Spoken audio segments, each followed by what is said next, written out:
Scuola, FLC CGIL Sicilia, solo 42 posti per dirigenti scolastici nel 2025-2026. Per il segretario Rizza è un effetto dello spopolamento e del dimensionamento scolastico, contro cui il sindacato si è sempre opposto.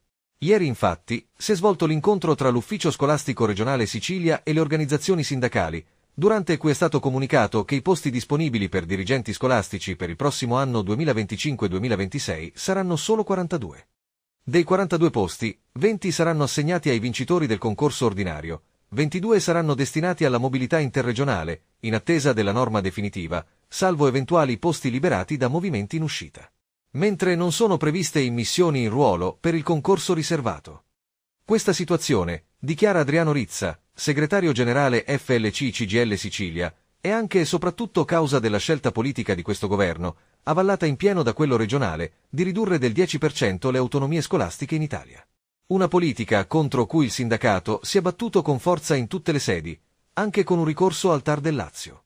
Solo in Sicilia, negli ultimi 3 anni, oltre 100 autonomie scolastiche sono state chiuse, con gravi ripercussioni sull'occupazione e sulla qualità del servizio pubblico.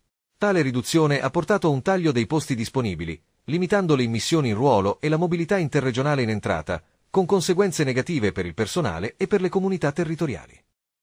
Alla prossima riunione, conclude Rizza, dedicata alla mobilità, vigileremo affinché i criteri di assegnazione siano trasparenti e oggettivi, nel rispetto dei diritti dei lavoratori e delle esigenze del sistema scolastico siciliano.